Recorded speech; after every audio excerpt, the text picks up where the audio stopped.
Não pise nos pés dos amigos dos cães, gatos, médicos, comerciantes, advogados. Os brancos se sentem mal com a cabana do pai Tomás. Queime-o. Os negros não gostam de Little Black Sambo. Queime-o. Alguém escreveu um livro sobre fumo e câncer de pulmão? Os fumantes lamentam? Queimemos o livro. Serenidade, Montag. Paz, Montag. Leve a sua briga para fora. Melhor ainda, para o incinerador. Quer saber o contexto desses diálogos? Então, fica até o fim do vídeo que eu te conto.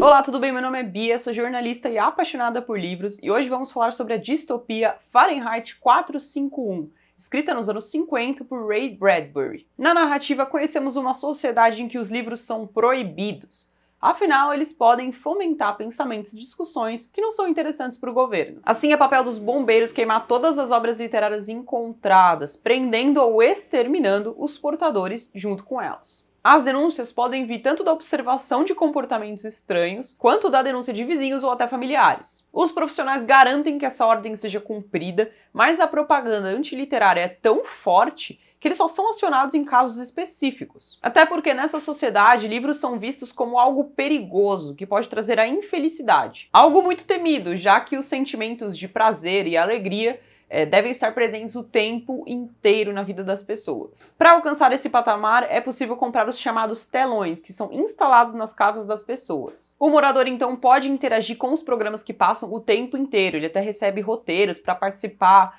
das histórias, das novelas e etc. O mais importante é deixar essas telas ligadas o tempo inteiro, fazendo barulho e trocando conteúdo superficial de minutos em minutos. Bom, é nesse cenário que conhecemos o protagonista da história, Guy Montag. Ele é um bombeiro que ama o efeito do fogo nos livros e nunca parou para questionar as consequências ou o sentido das suas atividades. Sua esposa vive em função das telas e o casamento se baseia no mínimo de diálogo possível. Quando o Guy chega do trabalho, ela normalmente já está com as radioconchas no ouvido escutando seus programas ou já tomou seus remédios e dormiu. Durante o dia, a esposa, Mildred, ela só quer saber da família, que é o nome com que começam a chamar os integrantes ali das telas, dos programas que passam nas telas diariamente e já fazem parte da casa das pessoas. Isso se repete em uma rotina monótona até o dia em que Guy conhece Clarice, uma adolescente que é sua vizinha. Clarice o encontra ali na saída do metrô, ele tá voltando do trabalho e eles vão andando juntos até a casa. Logo o bombeiro percebe algo de estranho na moça. Ela gosta de caminhar sozinha. Na cidade ninguém mais anda a pé, porque o indicado é andar sempre de carro.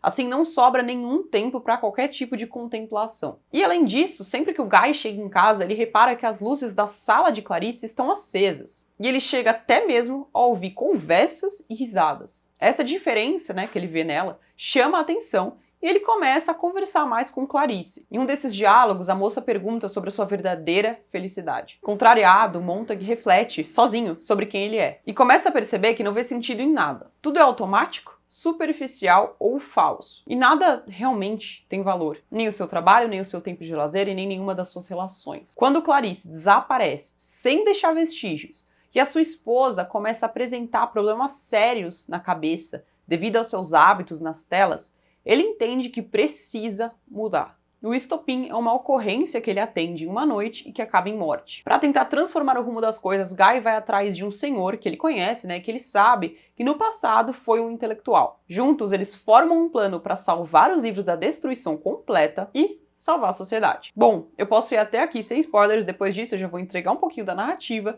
vocês vão ter que ler para saber o que acontece, mas eu posso adiantar que é extremamente interessante. O livro nos mostra o impacto da literatura no entendimento que temos do mundo, de nós mesmos, dos valores e princípios. Também aponta para o perigo de nos tornarmos totalmente dependentes das telas e também dos conteúdos condensados e superficiais, a ponto de largarmos os livros e termos dificuldade em interpretar textos um pouquinho mais complexos. Em sua busca pela verdade, o Guy vai entender um pouquinho do processo que levou ao autoritarismo que ele vive.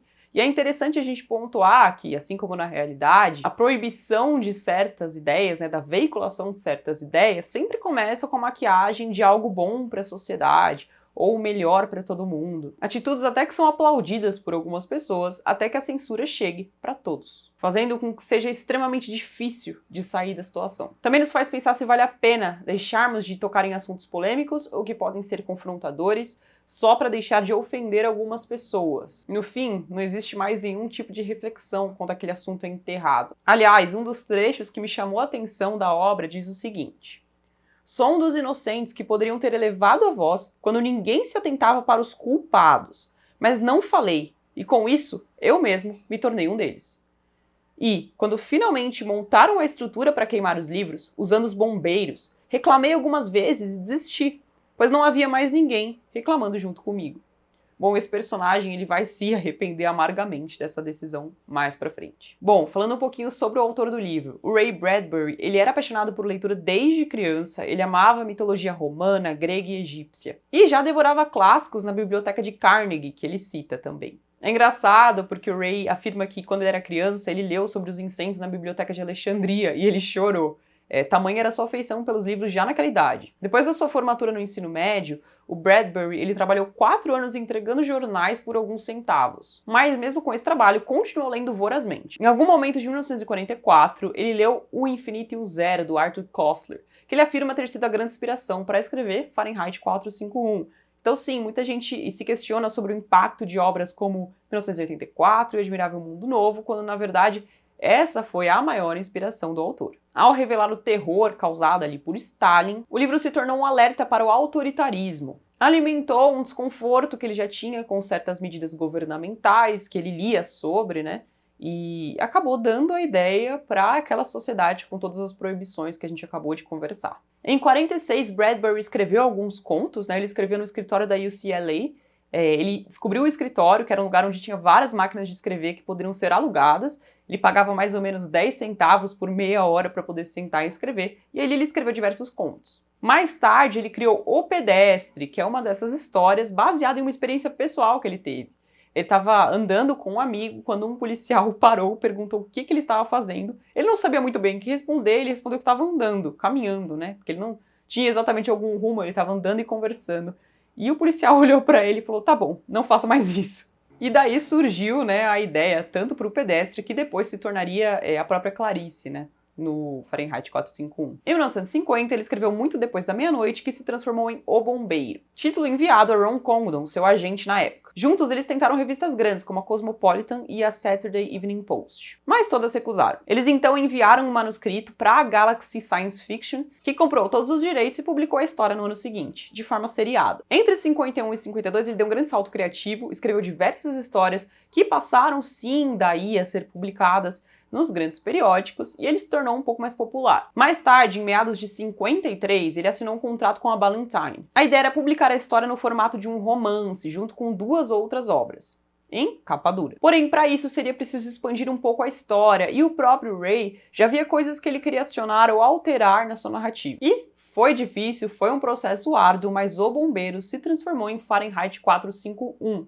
A história praticamente dobrou de tamanho. Ele adicionou mais diálogos e aumentou a interação do Guy com os outros personagens, deixando eles mais bem estruturados também. A Ballantine chegou a distribuir, num ato inédito, né, único, 6.000 exemplares para críticos, para outros autores, de forma a aumentar o máximo possível a exposição da história. As críticas elas foram extremamente favoráveis, mas não foi um grande sucesso de vendas na época. Ainda assim, o Bradbury recebeu um prêmio literário da American Academy of Arts and Letters. Outra curiosidade interessante é que ele foi chamado para escrever o roteiro de uma adaptação de Moby Dick na Irlanda.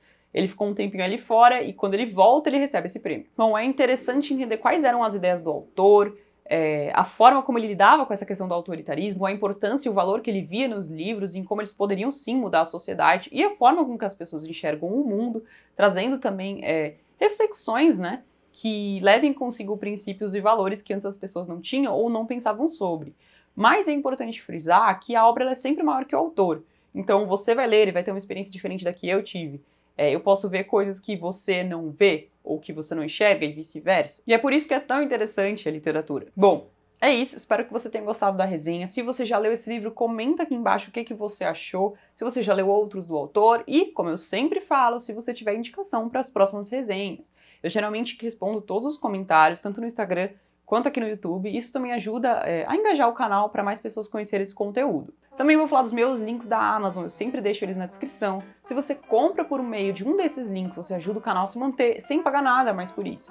Então, por favor, dê uma olhadinha nos links da Amazon, tanto desse vídeo quanto dos outros. Tem também um link geral, em que você pode escolher qualquer livro e eu recebo também uma comissão sobre esse livro. Além disso, não deixe de se inscrever aqui no canal e ativar o sininho para receber notificação dos próximos vídeos, tá bom?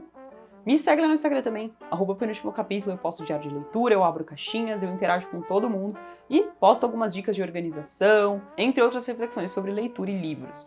É isso, vejo vocês na próxima.